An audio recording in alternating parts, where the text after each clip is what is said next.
여러분 안녕하십니까? 12월 21일 토요일 MBN 뉴스와이드 시작합니다.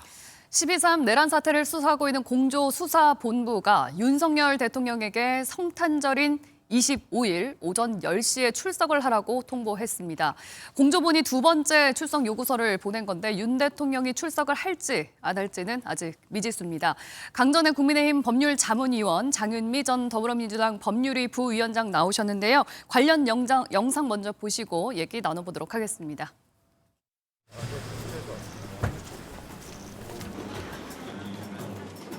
대통령께서 직무가 정지된 상태에서 출석 요구서를 전달하는 업무가 비서실의 업무인지 판단이 서지 않는다라고 해서 지금 관저로 이동해서 전달할 예정입니다. 특급 등기로 등기도금을 지금 발송을 해놓은 상태입니다. 다 풀이야 걱정하지. 저희들이 보낸 출석 요구서를 지금 고의적으로 어쨌든 그 수령을 거부하는 그런 사태가 발생하였는데 이는 출석 요구에 불응할 우려가 발생한 사유로 생각합니다.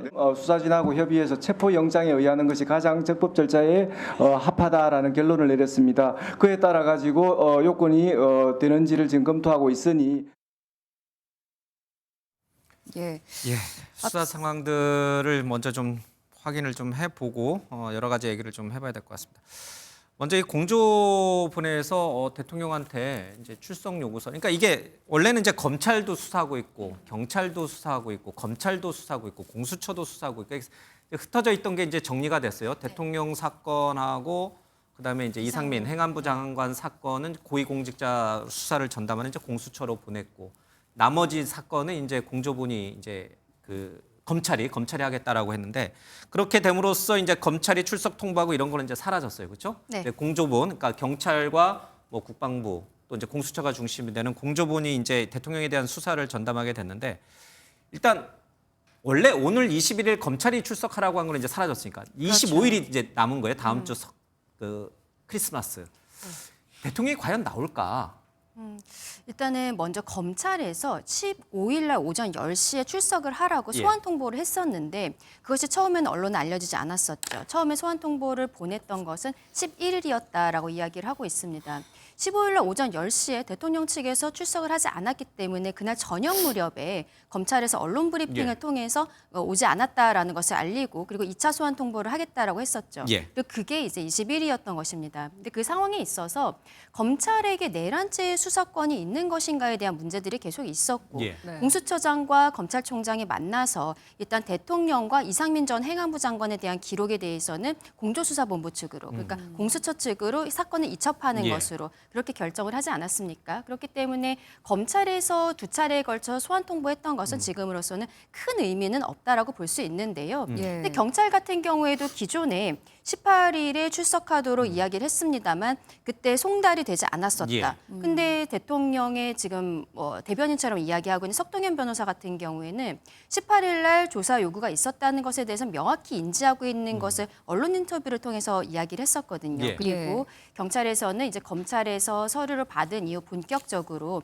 성탄절에 출석을 하라고 이야기를 하고 있습니다. 근데 검찰에서 처음에 15일 날 오전에 나오라고 했을 때 대통령 측에서는 변호인 선임이 아직 안 됐다라고 이야기를 했지만 언론 브리핑 과정에서 정당한 사유 없이 소환에 응하지 않았다라고 표현을 썼거든요. 저는 이 워딩이 굉장히 중요하다고 생각합니다. 형사소송법에 있어서 정당한 사유 없이 소환에 응하지 않을 때 체포영장의 발부 사유로서 정해져 있거든요.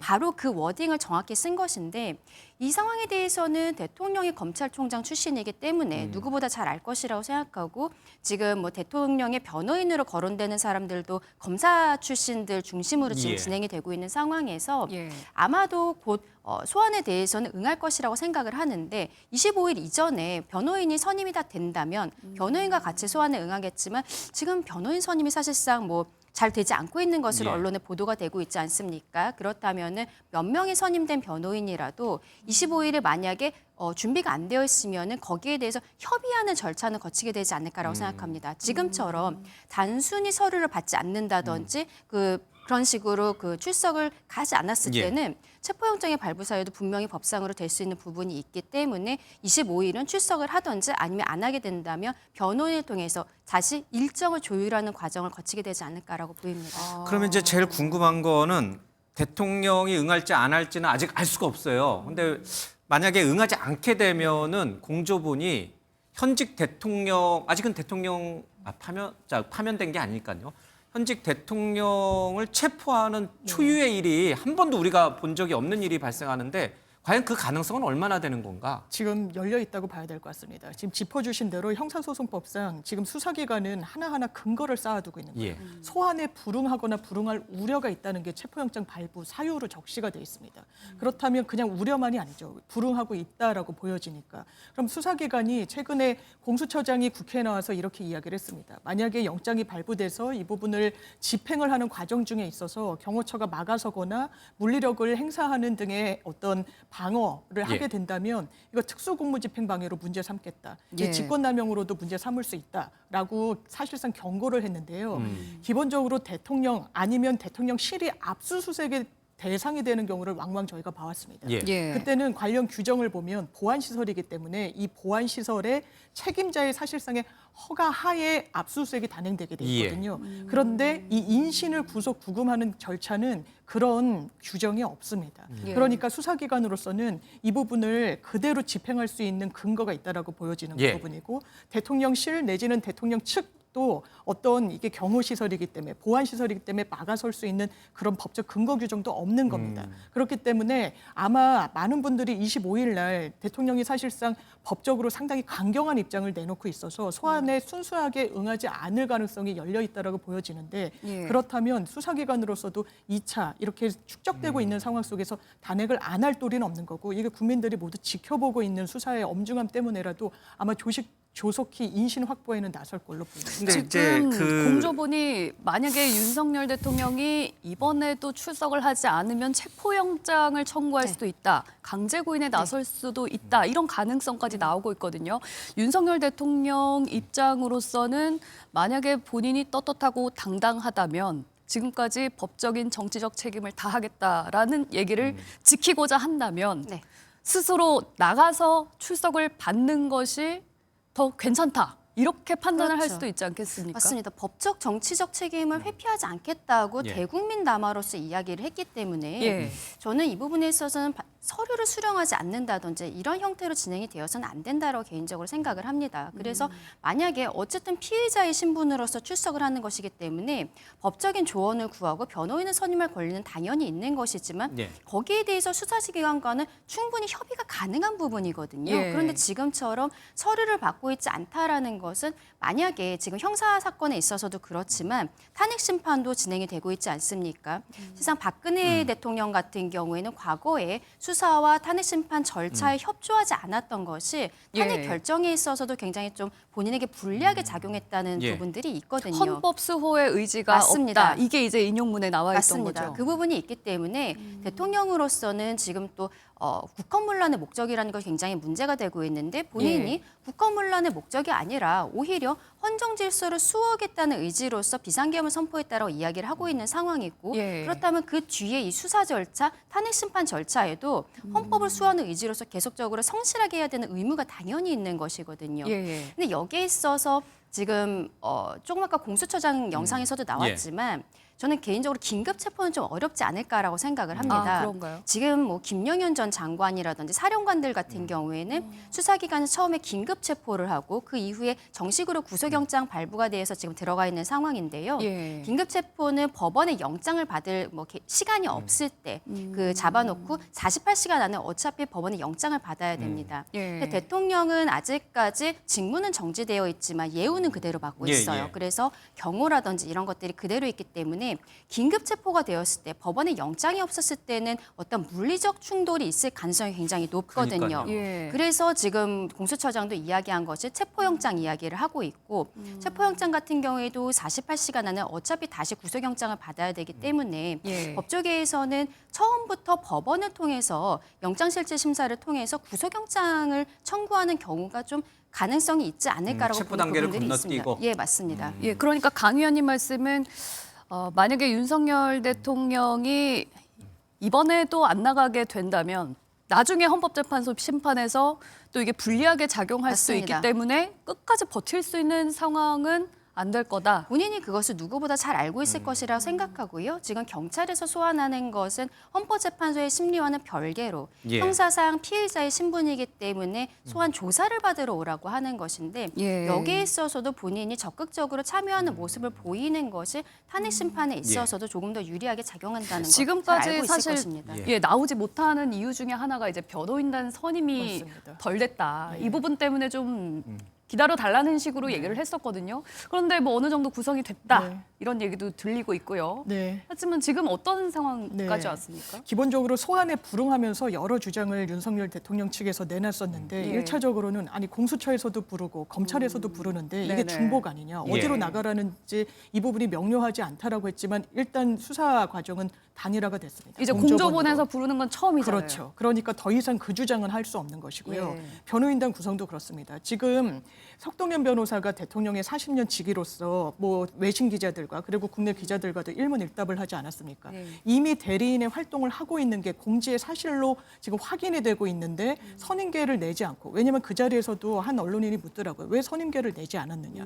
이거는 지연의 의도가 있다라고밖에 보여지지 않는 부분이 있는 일부러 거죠. 시간을 끄는 거다. 그렇죠. 저희가 대리인이 선임되면 기본적으로 예. 대리인이 모든 법률 수행을 할 수가 있기 때문에 예. 대리인의 법률 사무실로 송달이 되면 안 받을 도리가 없습니다. 항상 아. 문이 열려 있고 예. 이게 주중에 그리고 근무 시간 중에 어느 누구라도 있게 마련이 있는 그러니까 부분이 수치 있거든요. 거부가 안 된다는 사실상 말씀이시죠? 어려운 부분이죠. 그러니까 예. 그런 것까지 사실상 의도하고 지연 전략으로 연기 전략으로 대통령이 나서는 게 아닌가. 이건 좀 대단히 왜 아쉬운 지연 부분. 전략을 쓰는 걸까요? 뭐 때문에 이렇게 시간 끌기 전략을 쓰는 거라고 보세요? 만약에 저희가- 이게 시간 끄는 네. 이유가 목적이라면? 기본적으로 피해자들은 이게 유동적인 상황이기 때문에 시간을 예. 상당히 좀 끄는 일반 사건에서도 그런 행태를 보이는 경우가 상당히 많고요. 더더군다나 이 건에 대해서는 대통령이 법률적인 어떤 투쟁도 정확하게 가져가는지 좀 의문입니다만 예. 정치적으로도 상당히 접근하고 있는 부분이 있는 것 같습니다. 정치적으로? 본인의 어떤 좀 지지층들에 대해서 소구하고 호소하는 그런 전략들. 예. 그러니까 이게 법률적인 절차로만 한정해서 본다면 그렇게 유효한 변론 전략은 아니에요. 장외전을 펼친다거나 하는 게. 그런데 네. 이게 정치랑 맞물려서 해석을 하다 보면 어느 정도 이해가 되는 부분이 있는 것 알겠습니다. 같습니다. 근데 이제 체포를 강행할 경우에는 이제 그 경호처가 경호를 하고 있는 한남동 맞습니다. 관저로 들어가야 되는데 거기서 물리적 충돌이 있을 수도 있는 거죠. 그래 보이는 부분이 있습니다. 예, 지금 그런 상황까지 근데 가면 안 되잖아요. 전혀 안 되고 그렇기 때문에 사실상 체포영장이 발부되건 아니면 구속영장 청구가 들어가서 예. 이신의 확보가 필요한 그 시점이라면 순순히 일국의 대통령, 현재도 대통령입니다. 이런 부분과 관련해서 어떤 물리적 충돌을 사실상 자초한다고도 보여지는 부분이에요. 일각에서는 대통령이 지금 굉장히 좀 코아 지지층한테 호소하는 전략을 세우고 있기 때문에 이런 예. 부분도 사실상 의도하는 거 아니냐라고 하지만 저는 그렇게까지 생각하고 아니, 싶지는 그런 않습니다. 일이 물리적 충돌이 있어서는 안 될 것이고 그래서 이제 체포 단계를 건너뛰고 구속으로 갈 수도 있다 이제 이런 전망까지 나오고 있습니다. 근데 이건 뭐 지역적인 얘기라서 근데 왜 25일이에요? 크리스마스 날 뭐 이게 주님의 은총이 전 세상의 평화를 불러일으켜야 될 25일 날 출근하게 생겼습니다. 예. 일단 공수처에서 먼저 날짜를 정한 예. 것이기 때문에 그 뭐 내부적인 사정은 공수처에서 예. 알고 있을 것이겠지만 대통령을 지금 소환 조사를 하는 것이지 않습니까? 과거에도 봤을 때 김건희 여사와 관련해서 검찰에서 조사를 했을 때 경호의 문제로 인해서 제3의 장소에서 조사를 받은 적이 있었죠. 예. 근데 대통령은 사실상 더 경호가 필요한 사람인데 지금 공수처 과천으로 오라라고 지금 이야기를 하고 예. 있다는 것이잖아요. 그러면 지금 대통령은 예우는 그대로이기 때문에 경호를 받아야 합니다. 만약에 평일에 했을 때는 직원들도 굉장히 많고 그리고 민원인들도 많이 오는 그 기관이기 때문에 여기에 있어서 최소한 사람이 없는 날짜를 정한 것이 아닌가라고 예상이 되고요. 예. 그렇다면은 뭐 25일 날 오전에 만약에 대통령이 직접 출석을 하겠다라고 하면은 미리 경호처에서 가서 이 부분에 있어서의 스크린을 하는 것이 조금 더 용이한 부분들 이런 것을 검토해서 25일을 한 것이 아닌가라고 보입니다. 알겠습니다.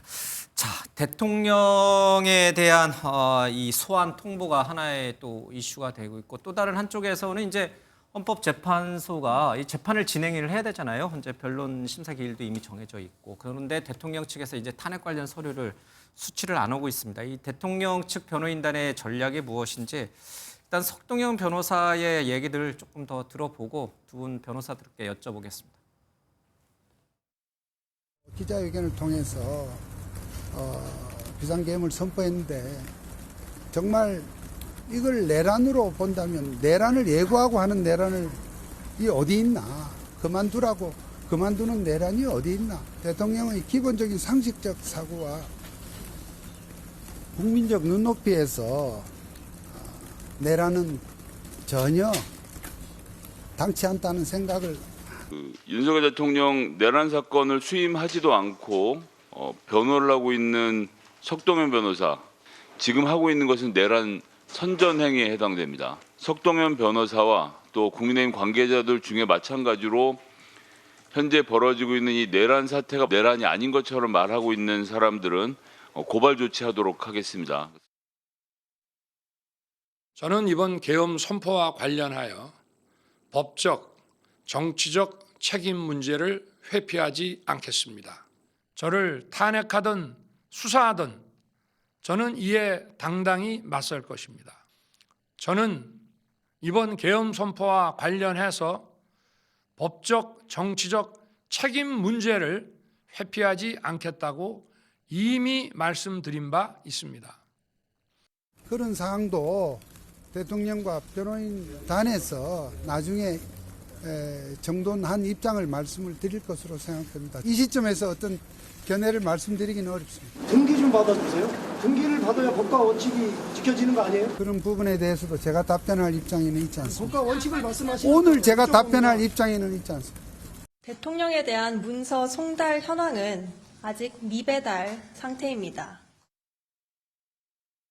지금 소환에 불응하는 것과 동시에 또 헌재 재판소에서 보낸 탄핵 관련 서류를 뭐 우편으로 보내도 사람을 직접 보내도 또 전자송달을 해도 다 수치를 거부하고 있어요. 앞서 뭐 재판 지연 전략 아니냐 이런 얘기도 하고 있는데 지금 대통령이 당당하게 응하겠다라고 한 것과는 너무 배치되는 것 같아요. 이렇게 되면 저 헌재 판결이 빠르면 한 달에서 2달 사이에 나올 거다 이렇게 이제 많은 분들이 처음에 가결됐을 때 예측을 했는데 이렇게 되면 더 길어질 수도 있는 건가요? 그걸 의도하는 건 분명히 있어 보이는데요. 예. 헌재가 속도를 안 낼 도리는 없어 보입니다. 만약에 송달이 지체된다고 해서 아예 사건이 개시조차 못 되는 그런 기일들도 있는데 헌법재판소에서는 지금 인편, 우편, 전자적 방법으로 계속 발송하고 있지 않습니까? 예. 근데 전자적으로 도달하지 않더라도 본인들이 송달한, 그러니까 보낸 날짜는 딱 나오잖아요. 그러면 그것을 발송한 날로부터 7일 이내에도 받지 않더라도 받은 걸로 간주하기도 합니다. 예. 그리고 저희가 송달이 꼭 필요한 건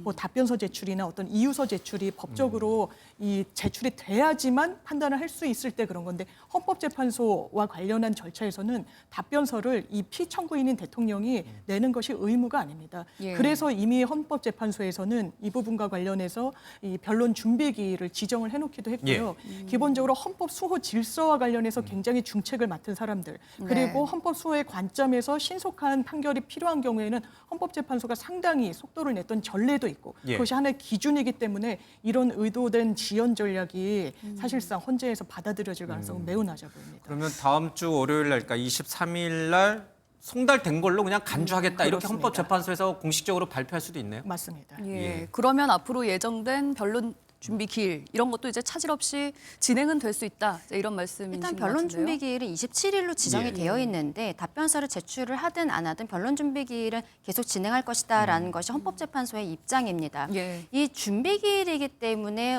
여기에 있어서 앞으로의 절차라든지 이런 것들을 논의하게 되거든요. 박근혜 전 대통령 같은 경우에도 변론 준비 기일 한 3차례 정도 하고 그 다음부터 본격 심리에 들어갔었는데 이 상황에 있어서 답변서를 내지 않아도 장 변호사님 말씀해 주신 것처럼 기일은 진행이 됩니다. 하지만 당연히 답변서라든지 지금 소추를 받은 쪽의 입장을 확인을 해야만 탄핵 심리와 관련해서 충실한 심리가 이루어질 수 있잖아요. 예. 그런데 현실적으로 봤을 때 석동현 변호사가 이야기한 것을 보면은 헌법재판소의 탄핵 심리 그리고 재판, 수사 이 3가지에 대해서 변호인을 따로 선임하려고 지금 알아보고 있다라고 이야기를 하고 있습니다. 예. 근데 지금 대통령의 변호인으로 거명되고 있는 것은 김홍일 전 방통위원장이라든지 이런 분들인데 예. 대부분이 이제 검사 출신이라는 것이죠. 윤곽근청 고검장. 예, 맞습니다. 석동환 변호사는 외곽 지원만 한다 뭐 그런 예, 석 얘기가 있더라고요. 변호사는 지금 본인이 선임계를 내거나 이런 것은 아니고 외곽에서 공보라든지 이런 것을 지원하겠다라는 예. 것으로 보이는데요. 아마도 오랫동안 검찰에 있었기 때문에 검사 출신의 변호사들과는 컨택이 되는 것으로 보이는데 탄핵 심리 과정에 있어서 지금 지금 국회에서는 탄핵소추단 법률지원단을 구성을 하고 있는 상황인데 예. 이쪽은 헌법재판소 재판관들을 중심으로 만들고 있습니다. 그런데 네. 대통령 측에서는 아마도 이 탄핵 심리와 관련해서는 변호인 선임이 지금 조금 어려운 부분들이 아닌가라는 예상도 좀 해봅니다. 헌법 재판과 관련돼서 그러니까 연구관이라든지 헌재 재판관 출신의 변호사들을 좀 이렇게 구성하는 게 훨씬 유리할 텐데 그런 부분이 좀 애를 먹나 그렇죠. 보죠. 지금 국회에서는 한 17명 정도 규모로 해서 탄핵심판 대리인단을 이미 꾸렸다라고 언론에 브리핑을 했는데요. 뭐 김희수 전 헌법재판관이라든지 송두환 전 국가인권위원장 이런 분인데 송 위원장 같은 경우는 헌법재판소에 계셨던 분이거든요. 예. 그리고 실무에 있어서도 김진환 변호사라는 분도 헌법연구관을 지냈던 사람들입니다. 예. 이러한 사람들로 국회에서는 그 변호인단을 꾸리고 있는데 대통령 입장에서 지금 나오고 있는 이름들은 검사장 출신들 이런 분들이거든요. 많이 다르네요 성격이 예, 많이. 많이 성격이 다른 부분이 있어서 예. 변호인 선임이 실질적으로 좀 어려운 부분들이 있는 것이 아닌가라고도 예상해 봅니다. 예. 예. 그러면 헌법재판소 관련해서 이런 얘기도 있습니다. 윤석열 대통령이 다음 카드로 직무정지를 해제하는 가처분 신청을 또 고민하고 있는 것이 아니냐. 이거는 박근혜 전 대통령도 그렇고 노무현 전 대통령도 그렇고 하지 않았던 거잖아요. 윤석열 대통령이 만약에 이 가처분 신청을 하게 되면 또 어떻게 되는 건가요? 일단은 헌법재판소 법이라든지 이런 데 그런 형태의 가처분을 할 수 있는지는 나와 있지는 않습니다. 예. 하지만 민사소송을 준용하는 규정이 있기 때문에 예. 가처분 신청에 대해서는 어쨌든 헌법상의 권리로서 신청 자체는 가능할 것으로 보이는데 만약에 이 본인이 지금 직무가 정지가 되어 있는 상태잖아요. 정지를 예. 풀어달라는 형태의 가처분을 하기 위해서는 굉장히 긴급한 필요라든지 그리고 현실적으로 지금 권한 대행을 하고 있는 한덕수 국무총리만으로는 이 정부를 운영할 수가 없다라든지 이런 식의 좀 어필을 굉장히 강하게 해야 되는 부분들이 있습니다. 예. 다만 이 부분에 있어서는 저는 실제로 신청을 할 것인지에 대해서는 약간 의문을 가지고 있는 것이 본인이 법적 정치적 부분에 있어서 책임을 지겠다, 회피하지 않겠다라고 한 부분들이 있고 예. 그 과정에 있어서 이러한 가처분을 했을 때는 예. 가처분 단계에도 좀 시간을 끄는 것이 아니냐라는 이야기들도 분명히 나올 수 있는 부분들이 있고요. 만약에 가처분이 인용되지 않았을 때 그렇다면은 어떻게 보면은 형사 사건과 탄핵 심판 사건에 있어서 초반에 약간 기세가 꺾이는 듯한 이런 결정이 될 수도 있는 부분들이 있거든요. 리스크가 있기 때문에 저는 가처분 신청 자체는 좀 그 부분을 하지 예. 않을 것 같다라고 개인적으로 생각합니다. 예, 계속 이제 시간 끌기 전략이 아니냐 이런 얘기들이 네. 계속 나오고 있는 이유 중에 하나가 일단은 대통령 입장으로서는 시간이 지나면 지날수록 헌법재판관의 임명이 끝나는 것까지 기다려서 이제 헌법재판관 결정이 늦어지기를 기대하는 것이 아닌가. 그렇기 때문에 또 한쪽에서는 헌법재판관 임명을 서둘러야 한다. 이제 민주당에서는 그렇게 얘기하고 있잖아요. 그런데 한덕수 국무총리 이제 권한대행, 대통령 권한대행이 헌법재판관을 임명할 수 있느냐 없느냐를 놓고 또 여야 간의 얘기들이 계속 달라요. 맞습니다. 이 부분은 어떻게 좀 정리를 할 수 있을까요? 이거는 정파를 떠나서 그냥 법리적으로 들여다볼 필요가 있어 보이는데요. 예. 기본적으로 권한대행이란 건 헌법 71조에 따라서 대통령의 거리나 사고 시에 그 권한을 위임받아 하는 형태인 겁니다. 네. 그러니까 선출된 권력인 최고 권력인 대통령의 모든 임무를 다 할 수 있다고 헌법학계가 보지 않습니다. 아주 소극적인 현상 유지에 국한된다라고 보는 부분인데요. 예. 이럴 때면 헌법재판소 재판관들 임명과 관련해서 한정해서 본다면 제 9명으로 구성이 됩니다. 3명은 대통령이 직접 임명하는 목, 3명은 대법원장이, 3명은 국회 몫인 겁니다. 예. 그러면 대통령이 직접 임명하는 부분을 지금 한덕수 권한대행이 한다면 대단히 직접적인 그런 권한을 행사한다고 보여지는 부분이 있죠, 법률적으로. 예. 근데 국회 추천 몫은 평상시에도 대통령이 사실상 형식적인 임명권만을 행사하는 부분이기 때문에 소극적인 권한 행사로 분류가 됩니다. 예. 이 부분까지도 하지 못한다라는 건 사실 법리적으로 중론은 아니고 심지어 국민의힘에서 추천한 헌법재판관 후보자도 이 부분은 추천이 가능하다는 입장입니다. 그러니까 국민의힘에서는 대통령이 지금 거리 상태가 아니라 직무 정지 네. 상태이기 때문에 헌법재판관 임명을 할 수가 없다라는 맞습니다. 입장이지만 민주당에서는 이거는 국회 몫의 추천이기 때문에 이 부분만큼은 가능하다라는 입장이거든요.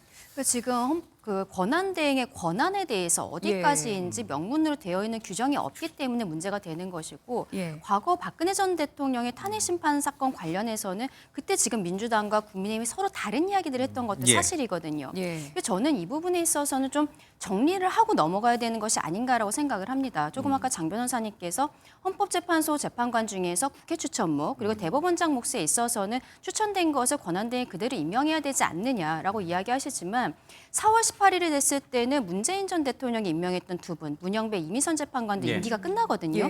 그럼 다시 7인 체제가 됩니다. 물론 7인 체제로서 심리를 할 수 있고 결과도 낼 수 있습니다만 대통령의 탄핵에 대해서는 9명 모두가 해야 되는 것이 아니냐라는 이야기들이 분명히 나오거든요. 또 정당성 박근혜 전 문제가 또 대통령 나올 수 때도 있겠네요. 8명으로서 결정한 것이 거기에 대해 문제 제기들이 분명히 있었습니다. 지금 이런 식으로 만약에 헌법재판소의 심리 과정이 길어졌을 때 4월이 되었을 때 만약에 2명의 임기가 끝나면 그럼 그때는 어떻게 추천을 할 것인가 말 것인가 이걸 그대로 권한대행이 마치 대통령인 것처럼 임명할 수 있는가 이야기가 또 나올 수 있는 거거든요. 그래서 저는 이런 부분에 대해서는 권한대행의 권한이 어디까지인지 제2요구권이라든지 또 지금 민주당이 이야기하고 있는 특검도 법안이 올라가면 대통령이 임명하게 되어 있거든요. 추천을 누가 하든지 간에. 그럼 이것도 권한대행이 임명할 수 있는지 분명히 국민의힘에서는 문제 제기를 할 수밖에 없는 부분입니다. 여기에 대해서 헌법재판소의 결정이 있든지 아니면 법제처나 이런 유관기관의 법률 해석 같은 것을 받아야지 저는 국민들께서 납득하실 수 있게 하고서는 그 이후에 이 사건을 진행을 해야 되는 것이 아닌가 그렇게 생각합니다. 이 부분은 이제 잠시 뒤에 또 정치평론가들과 함께 또 이제 법무부 장관, 행안부 장관 임명과 함께 좀 더 깊게 들어가고요. 그러니까 이 6인 체제로 갈지 9인 체제로 갈지에 대해서 헌재도 나름의 판단을 해야 될 것 같고 앞서 잠깐 얘기한 것처럼 대통령은 지금 뭐 탄핵과 내 비상 개헌과 관련된 내란과 관련된 그 수사도 받아야 되고 헌재 재판에 직접 본인이 변론에 나서겠다라고 했으니까 이렇게 두 개를 동시에 진행해야 되잖아요. 여기에 대해서 두 개 동시 진행이 가능한 것인지 아니면 하나를 좀 멈춰놔야 되는 것인지 뭐 헌법 51조 조항 갖고도 논란인데 이 문제도 좀 헌재가 결정을 해야 되는 건가요? 그렇죠. 아마 주장이 나올 걸로 보이고요. 이 헌법 51조, 그 헌법재판소법 51조에 따르면 관련 형사 사건이 계류 중이면 그를 좀 정지할 수 있다라고 재량 행위로 돼 있지 않습니까? 그럼 박근혜 전 대통령 때 헌법재판소가 어떤 판단을 내렸는가? 그때는 지체하진 않았었습니다. 그리고 오히려 파면이 된 이후에 형사 절차는 더 본격화됐던 측면이 있거든요. 그리고 이 부분과 관련해서도 헌법재판소가 어떤 헌법질서 수호의 측면에서 조속한 판결이 필요하다고 헌법재판소 자체적으로 판단이 들면 꼭 형사 절차를 보지 않아도 자체 판단을 할 수 있다. 이렇게 돼 있기 때문에 아마 조속히 판단에 나설 가능성이 더 높아 보입니다. 그러니까요. 지금 대통령 앞에는 이제 공조본의 수사도 받아야 되고 또 이제 헌법재판소 재판에도 또 변론에도 응해야 되는 아주 험난한 앞길이 지금 예고돼 있습니다. 자, 탄핵안이 지난주 토요일 날 가결되고 일주일이 지났습니다. 일주일 만에 이제 첫 주말 집회 시위 현장이 지금 화면으로 나오고 있습니다. 광화문 앞과 이제 경복궁 앞이네요. 광화 앞에 이제 많은 시민들이 좀 나와 있어 찬반으로 나눠서 얘기를 하고 있는 것 같습니다. 날씨가 눈도 오고 많이 추운데 열기가 뜨겁고 민주당은 또 장외 집회를 굉장히 또 더 열심히 하자 뭐 이렇게 좀 뭐라고 그래야 되나요? 동참을 호소하고 있는 것 같기도 해요. 지금 헌재 시간입니다. 이제 법률적인 시간이 갔지만 그 부분과 관련해서 아직 불안하다라고 이야기하시는 시민들이 많이 계시고 탄핵이 국회를 통과를 하긴 했지만 이 유동성을 제거하는 건 헌법재판소가 마침표를 찍어주는 부분이 있어야 됩니다. 그와 관련해서 어떤 시민들의 좀 독려가 필요하다는 인식하고 있는 것 같습니다. 박근혜 대통령 탄핵 때 이렇게 우리 사회가 쫙 갈라지는 걸 우리가 봤잖아요. 헌재 그 결정 나오는 날 막 전부 헌재 앞이 그냥 양쪽 완전히 갈라졌잖아요.